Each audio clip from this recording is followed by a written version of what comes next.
Get ready for the dictation.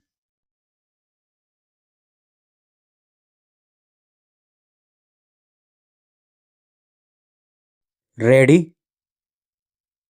Start. Madam Deputy Chairman, I rise to support the bill which has been moved by the Honorable Minister of State in the Ministry of Home Affairs.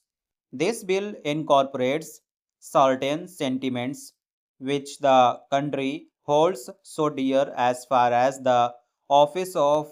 President is concerned, and also incorporates the faith of the people in themselves that when they will elect a president, the person who would be occupying the high post would be a person who would have not only the love and affection of the people but would be, as the Honorable Minister pointed out, a dedicated politician whose whole life is dedicated to the service of the nation. Before he became the president, during his occupation of the office of president, and even after he retired from that office. It is this confidence of the people in themselves and the high love and affection which they hold for this office which have resulted in this particular bill being considered by the House at the present moment. The Honorable Minister has pointed out that the President who has just retired has fulfilled all the requirements which are the basis of this particular measure, and the measure which was passed in 1951.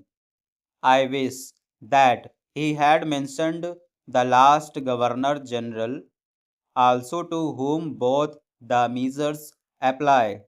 Whether we may agree or may not agree with the last Governor General on some of the political views that he holds, there can be no two opinions that the last Governor General was also an illustrious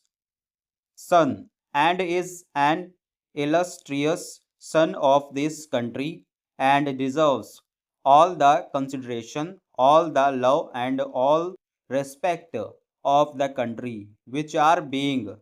incorporated in the present measure and were incorporated in the 1951 Act. While therefore fully supporting the measure which is now before the House, I would like certain clarifications regarding the rules that are going to be made for giving effect to the provisions which have been incorporated in the present bill. In the statement of objects and reasons, we are told that a person holding the high office of president has, even after retirement, many public calls on him, and it is therefore considered desirable to provide him with a secretarial staff. It is further stated that the bill provides for a staff which may be engaged for the president. Staff might be appointed for him and office space might be provided for him. It is because of this that certain misgivings have arisen in the minds of some of the members, and they want it to be made perfectly clear that the staff will be appointed not only for the ex president but will be appointed by the ex president, and it will be his wishes and his desires that will be taken into account when a particular person is being appointed. Also regarding the office which is engaged for him, his wishes should be taken into account so that he knows who would be a convenient place for him and be may to get that place. Another reason for insisting on what I consider to be an important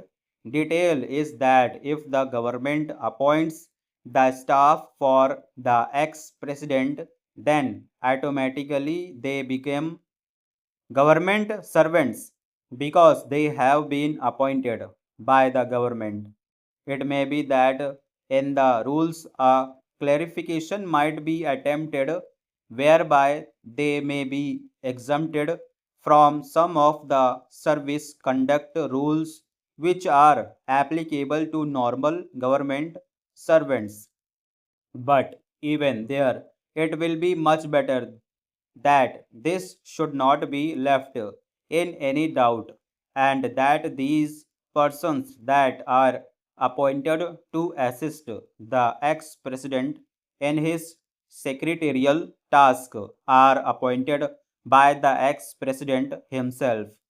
They would be the staff of the ex president and would not be appointed by the government for the ex president and would not be government servants. This point out to be made quite clear so that the ex president has got all the right of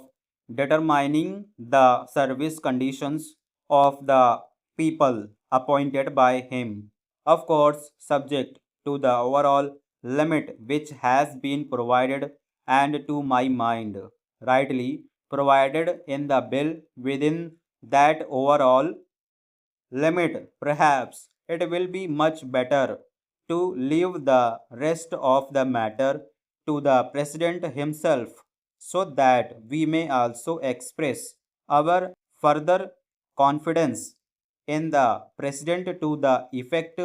that he would utilize it with discretion and with all sense of responsibility and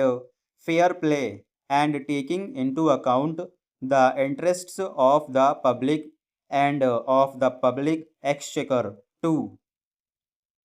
Another point which also needs some clarification is regarding the payment to be made for the secretarial assistant and for the secretarial staff. Normally, government rules require that whenever any such demand is made on the public exchequer or on the consolidated fund of India, a certain formality has to be gone through, and that formality of accounting has to be in a prescribed form. Stop.